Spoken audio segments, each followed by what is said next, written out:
好啦，呢一集嘅慈姐面對面咧，請嚟咧就係第一季嘅仔仔 Felix 嘅。Hello， 大家好，我係 Felix。咁大家知你邊個啦？但係好耐冇見你喎，真係嚇。係啊，好忙啊呢排。點解咧？你其實係咪自從你翻咗份工都有冇一年啊？年幾啦嘛？多過一年啦已經。係咯，咁你真係忙咗好多。其實我哋自己都係少見嘅。係啊。即係以前我諗你未翻工之前咧，我哋就好多聚會你都會參加。而家係一定要就你weekend。先至夾到，如果唔係咧，就通常你都係唔會出現嘅。又唔好話就我嘅，係啦。如果時間可以，我盡量都會出席嘅，都掛住大家噶嘛。你先講講份工，其實而家係做成點，同埋即係大家都唔係好知，你正式嗰個 job nature 係咩啊？其實而家做呢份工咧，做嘅嗰個崗位同我以前做嘅工係差唔多嘅，都係喺一個化妝嘅牌子裏邊做 education 做 training 嗰個 department。咁所以其實我而家都係做緊 training 嗰邊咯。例如可能會教翻啲同事會用一啲新 product 啊、technique 啊，可能新同事 join 就要同佢去上一啲好 basic 嘅 knowledge 啊咁樣嘅。咁所以其實同以前我做嘅一啲工作都係大致相同。不過咧有個 background 唔同就係我以前做嗰啲公司就係好直接 under個牌子，但我而家係一個代理公司度做，所以嗰個營運模式都有少少唔一樣。同埋佢會有多啲牌子咁咯。係啊，所以而家睇得多過一個牌子㗎，咁我都需要多啲時間去適應翻咯。咁你咪要所有牌子都要熟埋佢啲 product 係乜嘢，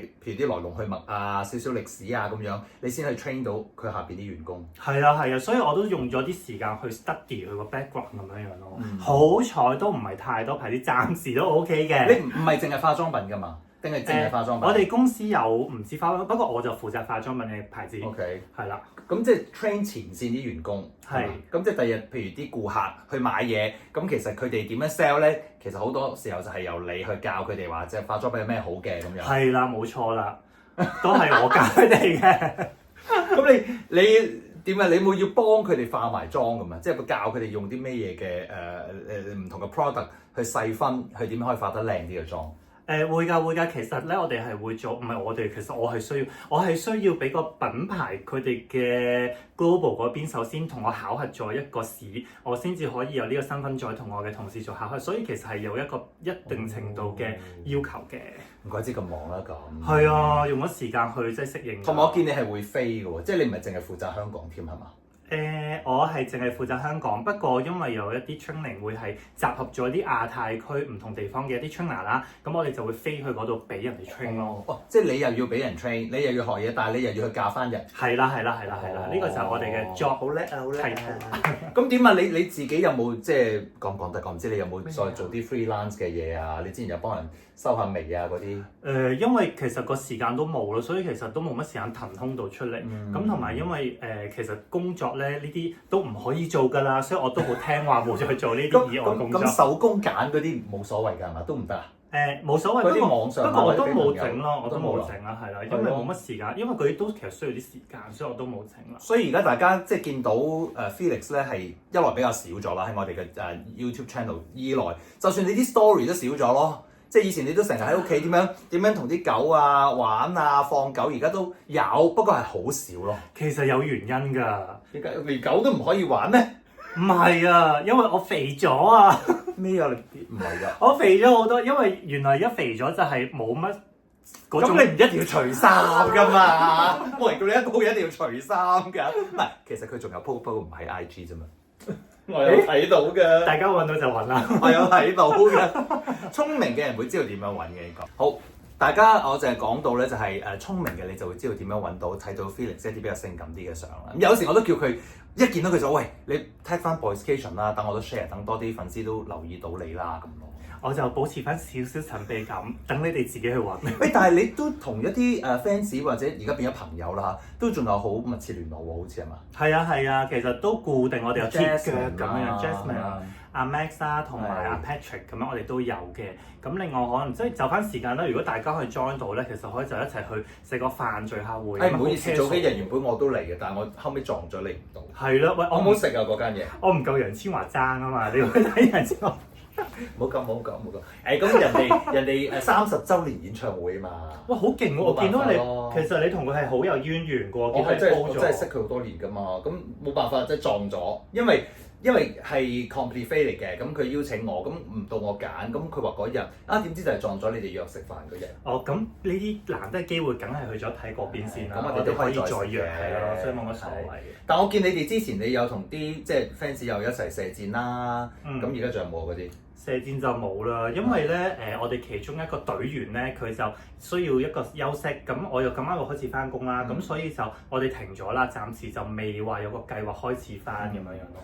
其實你開始翻工係幾時啊？呢份工係上年嘅8月1我記得。唔係你講24年嘅8月1。係2024年8月，即係1年幾啦，年半啦嚇，差唔多。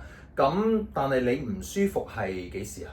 再之前23年係有1年啦，係啦。唔係1年2年啦，差唔多。你係23年尾24年頭，農曆新年嗰陣時。係我好記得我係新年嗰陣時候好慘，要喺個醫院。係啊，所以上年即刻開心翻。咁好啦，最緊要就係而家個身體點先？你嗰次真係都幾嚴重㗎嘛，住咗咁多日。其實係突然之間個身體有啲發炎，跟住阿醫生要開刀放膿啦，跟住佢話：哇，你成碗啊！咁樣佢都一醒翻去都同我咁樣講。咁跟住，但係因為政府醫院都有個好處，就係佢都會 keep 住俾我翻去覆診嘅。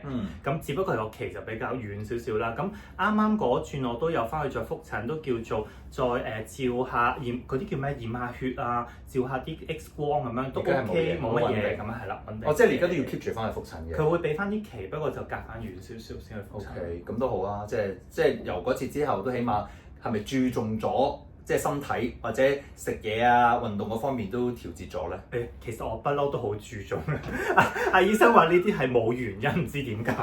咁啊係，我覺得你都好小心嘅。其實你平時都唔係啲亂食嘢嘅人。你而家你話肥咗係因為你可能做嘢少咗做運動嗰啲時間係咯。係啊，同埋因為坐 office 真係多咗時間坐，冇時間去做運動。咁自從第二季出咗之後咧，其實都少見你嘅，因為我哋嘅 focus 就擺咗第二季仔仔啦。咁你都有睇啊嘛？我有，梗係有睇啦。你覺得個節目如何啊？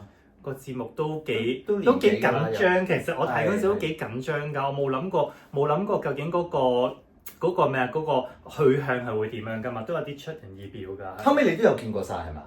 係咪有啲你從來冇見過？我都唔記得咗。我見過有一位仔仔，我見過一次啫，就係 Anthony 啦。其他都見過幾次咁樣嘅。OK。咦，我隻狗喺出邊想入嚟，我哋傾埋先。好啦，咁你又講下，咁你自己而家係咪仲係 single 啊？即係大家都好關心就係第一季完咗到而家，咁中間有冇曾經拍過拖，或者而家會唔會已經係有人咧？講得㗎呢樣。要講咁啊，關於我哋 Boyscation 梗係要關心下你嘅感情狀況。咁其實梗係講得啦，咁我都係 single 嘅，我一直都係希望揾到我嘅另一半拍拖。不過一直好似都未。唔係咁，當中我係有一啲可能我哋有大家認識過啦、了解過，咁但係好似都唔係太過 work 到落去就完結咗啦。OK，就係咁樣。即係好短幾日嘅 date 或者1-2個禮拜。咁幾日嗰啲我唔計，嗰啲唔計。OK，咁就好多啦，即係都有幾個月啊，或者短嘅都1-2個月咁樣樣。幾個月就都算拍拖啦嘛？都仲係了解緊。了解咯，因為我發覺而家唔知係咪即係香港嘅生活太忙碌啊！就算你講幾個月，可能我哋見面嘅次數都未必話會咁啊係。你一翻工，你1至5都差唔多冇得時間，同埋即係我所記得就係呢排呢年幾約你1至5夜晚你都話唔出街，即係太攰啦咁樣。係啊。咁都得個禮拜6日，然後又有咁多嘢要堆埋去嚟做。係啊，因為我放工我就寧願一係我會去做運動，如果唔做運動我就翻屋企休息 hea 下咁樣樣啦。OK，咁你有冇啲咩嘅即係點講咧？心水對象，你覺得而家同以前嘅諗法唔同咗啦？有冇㗎？我仲記得嗰陣時，我哋咪睇過康師傅嘅。佢話我中意嗰啲對象，其實我都仲係中意緊嗰啲。但係佢嗰年講你嘅運程啱唔啱啊？你記唔記得？我諗因為唔係喎，上一次你都有嚟啊，連續2年你都有嚟。係啊，我記得佢話我咧過咗個秋天啊。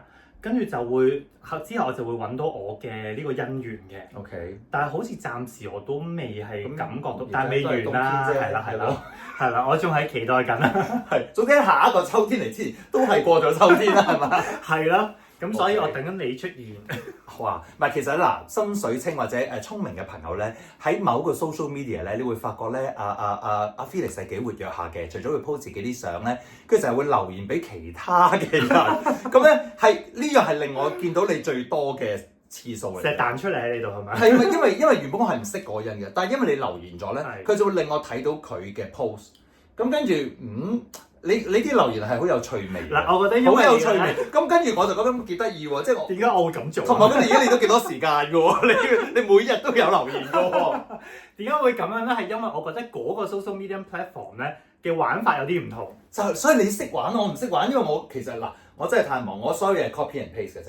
即係我出一個 IG 咧，啲相同嗰啲文字拎埋一齊，跟住 Facebook 啦，我會 copy paste。咁啊 Facebook IG 就會互通啦。但係譬如我咩小紅書啦、微博啦、仲有微信朋友圈啦，同埋嗰個 social media 啦，嗱得翻一個未講，就都係咁樣 copy and paste。唔係啊，咁你都好識玩啦，一樣嘢可以擺晒落去。唔得嘅，即係你喺某個 social media 咧，就要用嗰種嘅形式。即係譬如唔同地方有唔同嘅身份。即係譬如其實內地同香港都唔可以同一套㗎。